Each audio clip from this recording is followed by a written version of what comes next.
Friends, welcome to my YouTube channel cook with Archana Yadav. आज मैं आपके लिए एक बहुत ही कॉमन रेसिपी लेकर आई हूँ, छोले भटूरे। लेकिन आज हम इसे एक बहुत ही अलग तरीके से बनाएंगे।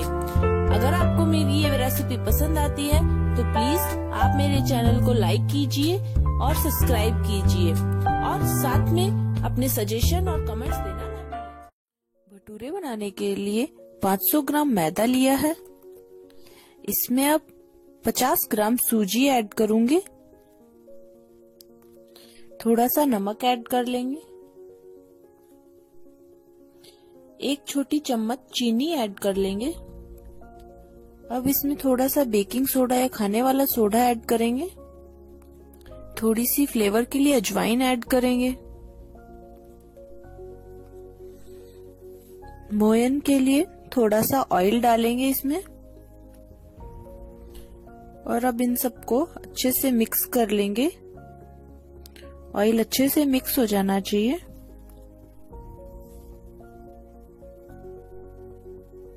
अब हम इसमें थोड़ा थोड़ा कर दही ऐड करेंगे और उसको मिक्स करते रहेंगे। देखिए इस तरह से लगभग मैंने यहाँ पे 1 कटोरी दही लिया है। इसको अच्छे से मिला लीजिए।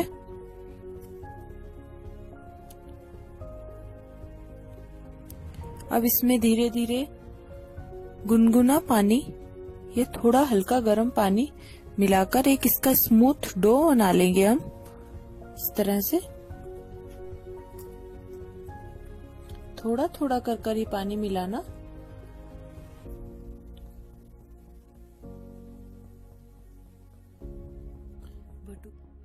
देखिए फ्रेंड्स, हमारा डो बिल्कुल तैयार हो चुका है। ये ना ज्यादा टाइट है ना ज्यादा सॉफ्ट है, इसी तरह का डो हमें चाहिए था।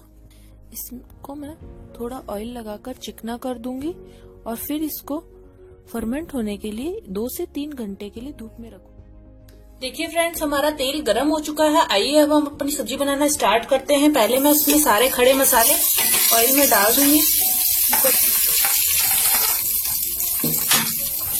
इसके बाद ये जो मैंने प्याज क्रश कर ली थी, इसमें रोज पेटल्स और प्याज डाल के इसको मैं अच्छे से भून लूंगी। प्याज कभी भी सब्जी बनाने के लिए बिल्कुल बारीक क्रश नहीं करते हैं, इसको थोड़ा सा दरदरा रखते हैं, इससे अच्छे से पकने में आती है।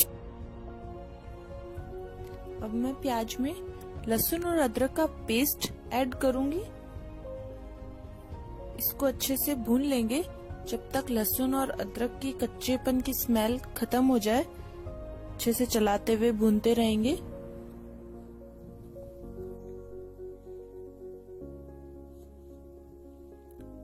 इसमें अब मैं अपने टेस्ट के अकॉर्डिंग नमक ऐड कर देती हूँ। नमक आप थोड़ा ध्यान से ऐड कीजिए क्योंकि हमने पहले से छोलों में नमक डाल के रखा हुआ है। नमक प्याज की कुकिंग को थोड़ा फास्ट कर देगा और हमारी प्याज जल्दी से कुक हो जाएगी। अब मैं इसमें लाल मिर्च पाउडर ऐड कर देती हूँ और साथ में धनिया पाउडर भी ऐड कर दूंगी ताकि ये अच्छे से हमारे मसाले के साथ ही पक जाएगी। मैंने हल्दी पाउडर नहीं डाला है क्योंकि वो मैंने छोले को उबालते समय उसमें डाल दिया था। हम इसको चलाते हुए अच्छे से पका लेंगे। देखिए कलर कितना अच्छा लग रहा है इसका। इसमें अब कस्तूरी मेथी ऐड कर लेते हैं हम। देखिए कस्तूरी मेथी का फ्लेवर बहुत ही अच्छा लगता है। इसको आप लगभग सभी सब्जियों में डाल सकते हैं, बहुत अच्छी लगती है ये। हमारा मसाला लगभग देखिए भुन चुका है। अब मैं इसमें टमाटो प्यूरी ऐड करूंगी। देखिए अब इसको हम लगभग 15 से 20 मिनट तक अच्छे से पकाएंगे जब तक इसका ऑयल सेपरेट ना हो जाए इससे। इसको कंटिन्यूअसली चलाते रहेंगे और इसमें से बहुत अच्छी खुशबू आ रही है।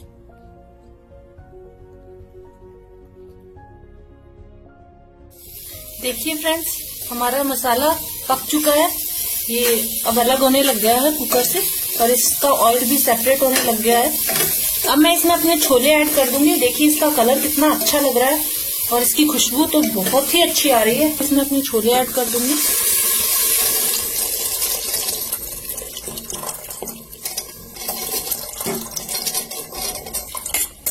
जिस पानी में हम छोले उबालते हैं उसे हमें फेंकना नहीं है, वो पानी मैं सब्जी बनाने में इस्तेमाल कर रही हूँ।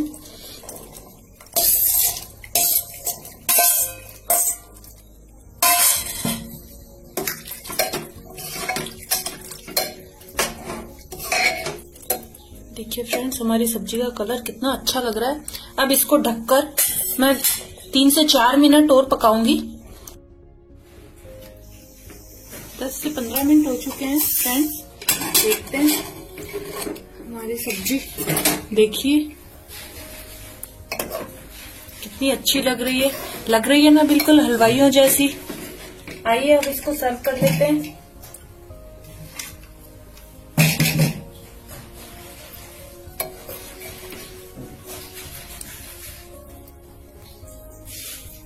कोरिएंडर लीव्स थोड़ी सी गार्निशिंग के लिए।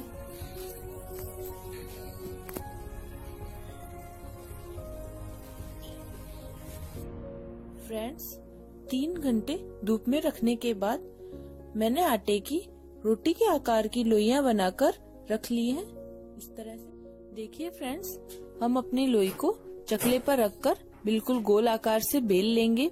इसको धीरे धीरे और ज्यादा जोर से नहीं बेलना है इसको, और इसको थोड़ा मोटा ही रखते हैं, ज्यादा पतला नहीं करते हैं हम।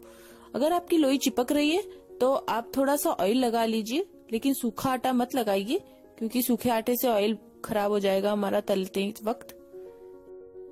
देखिए फ्रेंड्स, अब हम अपने भटूरों को तल लेते हैं। तलते वक्त आप सावधानी बरतें, नहीं तो आपका हाथ जल भी सकता है, इसलिए बहुत ही सावधानी से भटूरों को तेल में उतारें। अब इसको हम मीडियम फ्लेम पे सेक लेंगे।